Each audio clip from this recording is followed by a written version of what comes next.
Okay, so today we've got some issues that we're going to be taking care of, and it involves that Krone baler back there.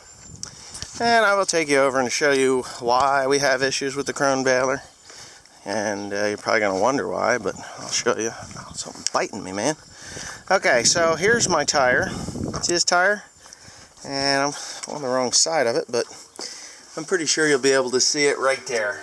You see those funky looking wounds on the inside of the tire? Well, yesterday when I backed out of the building, or pulled out of the building, I backed it up in here into this building, and the tractor sat right there. Well, this baler is so incredibly long that when I made the swing, it swung out. You see that? Slightly bent. Well, this is what went into my tire. Blew out the tire. So, I was fortunate enough that the guy that I buy the tires from had just recently, like yesterday, that was good. You even caught that on film. Yesterday had replaced 2 tires on an International, and my John Deere was rejecting the tires at first, but it got over it when I put it on. So I got 2 good used tires, not good years, good used Firestone tires of the same tread design and everything for $100. Can't beat that with a stick. So it's going to cost me $150 to get rid of those 2 tires that I just showed you there. But anyways, how do you alleviate that problem? Do you know how to alleviate that problem of swing? Cameras. We can't see a damn thing back there. So over the years I have had several different camera systems on my equipment, but with the New Holland I never needed it because it was not as long as what this one is. So I have these Voyager Tough Cams. What'd you do? Find another one? Is that the one that got destroyed? Yeah, that's the one that was in the tractor. Well, go turn it on. See if no, it's destroyed. See, the monitor's busted. I threw it out once already. You dug it out of the junk. I did not. Somebody did. Well, go ahead, plug it in, see if it'll turn on. I don't think it will. But anyway, so I'm going to be putting these cameras up on this baler so that I can look out the back at the back of it when I make that corner. So that's what we're up to. Timothy is messing with the mounts there, and I'm just making sure I have enough wire, which I think I do. I got a couple miles of it to make it all the way to the back. Correct? Okay, so that's the story. Plus we're adding string to this baler. I have to figure out how to map it in here because unlike New Holland, Krone does not have a map of where to put your balls so that where to put your balls. Was that where do you put your balls? Don't smile too hard. Where to put the balls so that they go right, so they feed out of here in the right manner. Now the upper ones, it doesn't matter because they go straight up. There's 6 of them. But for the lower ones, it takes 3 balls for each string. So that's what we're doing there. Right, Tim? Yeah.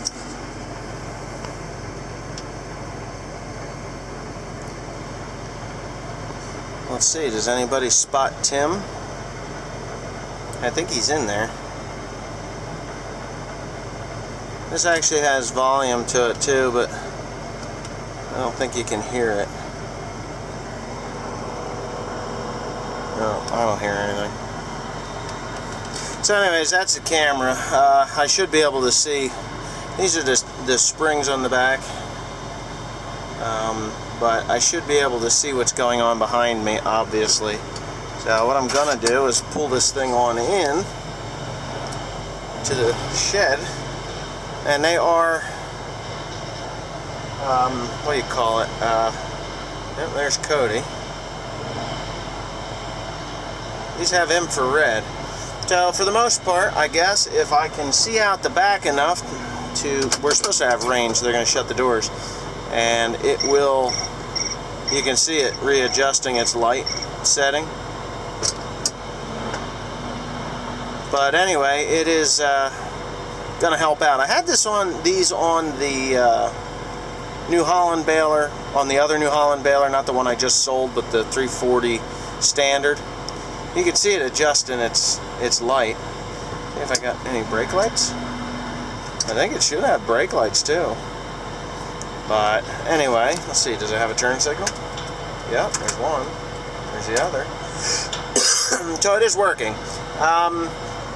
I did have Cody go ahead and run those wires or those lines so that I could do other stuff, so it's really no big deal. But they can't get away with anything behind me now because I can see everything that they do. I do have another camera off to my left-hand side here, but I'm not hooking it up right now. I probably will a little later tomorrow, maybe. There's another wire that I have. And there's another camera view that I would like to have, and that is on the knotters, but I don't know. I think I'm actually going to put it in exactly the same spot and turn it around facing forward, or just have it facing from the tractor back to see if the knotters are functioning properly. But it'll tell me on the monitor here if it is functioning or not. But anyway, so that's it. I'm sorry that you didn't get me putting the wires on because I had Cody doing it and I cut my finger doing it. Yeah, I know, I'm not doing too good with knives lately. But anyway, I guess that's it for this, and yeah, I'm going to go ahead and shut it off because there's no need for it to run. And that's that. Thanks for watching. I'm sure some of you are wondering why in the hell I would put a camera on the back of a baler. Yeah, some of you are because you don't know what agriculture is, but I'm sure a lot of you ag guys, you know, my loyal followers that are already in the ag business, I'm probably making you dizzy as hell. But I'm going to show you, the camera's actually right there. Let me see if I can zoom it in real quick. Camera's right there between the springs. Okay, so, and that is an infrared camera, so even at night when I'm coming home with the lights off on the baler, then I will be able to see what I'm doing. But I'm going to show you what it's like to back one of these balers up, because I got to get it out of here. I'm bringing the stack wagon in here, and I want to clean this tractor up a little bit. So, yeah, I'm going to go ahead and turn on the camera, and you can see it. You can see it there. Now we're going to lock the rear wheels, which we're going to leave them locked, and we're going to back it up. And you know, you can absolutely not see what is back there. It just doesn't happen. You can't see. So as I'm backing up, I can see whether I'm going to hit that truck or whether I'm going to hit if somebody walks behind there or anything like that.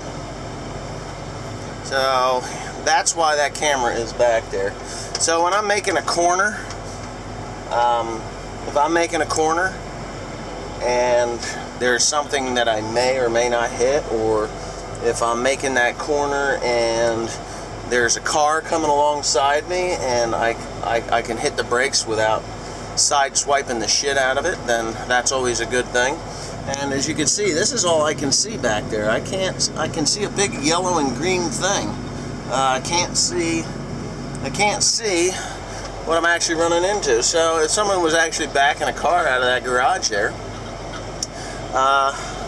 it could become a major problem when I'm crushing them without even knowing. So this is what I'm going to do. I'm going to go ahead, and I do have some hay that I can bale yet today because I did mow the pastures, but that's the view. It's pretty decent, actually. I think it's rather nice that I can see back there if somebody's flashing their lights at me, if I lost a bale or anything like that. So there's so many advantages to this camera. Now, there is another camera that is mounted on the tractor. It is right there. You can see it right there. And that I can see what's going on with the header. But I'm going to give you a prime example of the swing of this thing when I make this corner. Now I'm turning, and you can see those vehicles there to the right or to the left. How close did I come? Pretty damn close. Now I want to put fuel in this tractor, and that's about it. So as you can see, I did come pretty close to the truck right there, and I can see it right there. So that's the real reason that I put the camera. I don't really need fuel. I don't need fuel. That's the real reason I put the camera on the back of this thing. And then of course now I can see what's going on behind me. So this works for a lot of different things. A, it'll save your neck from turning and less fatigue. I would have rather had it mounted right here above the Krone monitor, but I did not have a mount that I felt was good enough to put up there. And with it right here on the right hand side, it's easy enough because I can look there and then I can look there, and I'm looking at the right things. I know what I'm looking at when I'm looking at it. So just for your own safety's sake, this just seems to be the best place for it. So anyways, I'm gonna have to say thanks for watching. Please comment, rate, and subscribe, and you're gonna see a lot more of this with that machine behind me in the future, the very near future, because we're actually getting pretty close to thinking about going full on into hay. I have a lot of acreage to get over, and it's out there. You can see even the pastures, I've mowed them with the mower, and it's tedded out. Tim's got it tedded out. So here we go. Thanks for watching.